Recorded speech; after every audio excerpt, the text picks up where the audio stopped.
दोस्तों, जब अमेरिका के राष्ट्रपति डोनाल्ड ट्रंप थे तो इनके एक विदेश मंत्री थे माइक पोम्पियो। माइक पोम्पियो की एक बुक पब्लिश हुई है जिसका नाम है never give an inch fighting for the America I love. इस किताब में इन्होंने लिखा है कि भारतीय वायुसेना द्वारा बालाकोट में एयर स्ट्राइक के बाद पाकिस्तान भारत में न्यूक्लियर अटैक करने वाला था। वर्ष 2016 में जैश-ए-मोहम्मद के आतंकियों ने एक कैंप पर हमला किया जिसमें भारतीय सैनिक आराम कर रहे थे। इस आतंकी हमले में 19 भारतीय सोल्जर्स मारे गए थे। पाक मिलिट्री में इतना दम नहीं था कि वो आमने सामने की लड़ाई लड़ सके।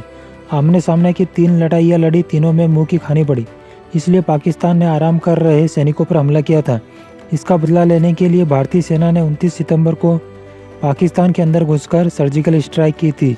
इसमें कई आतंकी मारे गए थे। सर्जिकल स्ट्राइक के 3 साल बाद जैश-ए-मोहम्मद हमले की फिर से प्लानिंग करता है, क्योंकि जैश-ए-मोहम्मद को भी सर्जिकल स्ट्राइक में मारे गए आतंकियों का बदला लेना था। इस बार जैश-ए-मोहम्मद विस्फोटक से भरी एसयूवी को जम्मू कश्मीर के पुलवामा में सैनिक की बस से टकरा देता है। ये बसें 70 से ज़्यादा थी, जिसमें 2500 से ज़्यादा सैनिक थे। इस हमले में एक बस के परकच्चे पूरी तरह से उड़ जाते हैं और 40 से ज़्यादा सैनिकों की मौत हो जाती है। इसका बदला लेने के लिए इस बार वायुसेना को चुना जाता है और पाकिस्तान के बालाकोट में घुसकर एयर स्ट्राइक की जाती है। माइक पोम्पियो ने अपनी किताब में लिखा है कि जब भारत ने फरवरी 2019 में बालाकोट में एयर स्ट्राइक की थी, तब पाकिस्तान इस एयर स्ट्राइक का बदला लेने के लिए अपने न्यूक्लियर वेपन्स को रेडी करता है। एयर स्ट्राइक के बाद भारत की विदेश मंत्री सुषमा स्वराज का मुझे कॉल आता है कि हमें अपनी एजेंसी के जरिए इनपुट मिले हैं कि पाकिस्तान भारत पर न्यूक्लियर अटैक करने की तैयारी कर रहा है। अब पाकिस्तान को ये बता दें कि अगर पाकिस्तान ऐसा कोई भी दुस्साहस करता है तो भारत के वेपन्स भी रेडी टू यूज़ है। पाकिस्तान को ऐसा जवाब मिलेगा जो उसने कभी सोचा भी नहीं होगा। माइक पोम्पियो ने बताया, जैसे ही मैंने ये सुना मैं शॉक्ड हो गया। फिर मैंने दूसरे अधिकारियों से बात की और पाक सेना प्रमुख जनरल बाजवा को कॉल किया।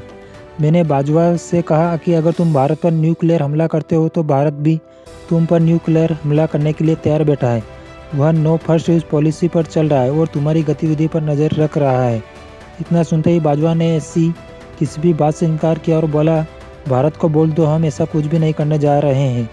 अब आप ध्यान दीजिए, भारत के विदेश मंत्री ने कॉल किया अमेरिका के विदेश मंत्री को। अब प्रोटोकॉल के हिसाब से अमेरिका के विदेश मंत्री को कॉल करना चाहिए पाकिस्तान के उस समय के विदेश मंत्री मोहम्मद शाह कुरैशी को, पर ऐसा नहीं किया, क्योंकि अमेरिका को भी पता है पाकिस्तान के पॉलिटिशियन पाक आर्मी के सामने कुछ भी नहीं है। जो भी डिसीजन लेना है वो पाक आर्मी ही लेगी। इस साल कौन सी मिलिट्री कितनी स्ट्रॉन्ग है इसको लेकर ग्लोबल फायर पावर की इंडेक्स जारी की गई है, जिसमें पाक मिलिट्री ने 2 पायदान की छलांग लगाई है। पाकिस्तान की रैंकिंग में सुधार इसलिए हुआ क्योंकि पाकिस्तान में जो भी डिसीजन होते हैं पाक आर्मी ही लेती है, पाक सरकार केवल दिखावे के लिए।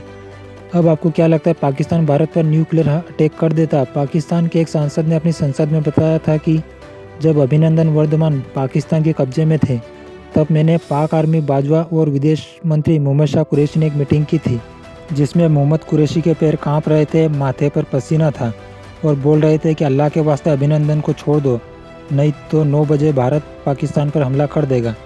जो पाकिस्तान अपनी गिरफ्त में आए दुश्मन देश के पायलट को न रख सका, मजबूरन उसे रिहा करना पड़ा। क्या वो भारत पर न्यूक्लियर अटैक कर सकता था? माइक पोम्पियो ने यह सब बड़ा चढ़ाकर भी दिखाया है। वो दिखाना चाहते हैं कि इस दुनिया में अमेरिका कितना इम्पोर्टेंट है। अगर हम भारत पाकिस्तान के बीच नेगोशिएशन न करते तो भारत पाकिस्तान के बीच न्यूक्लियर वार हो जाती। इस वीडियो में इतना ही।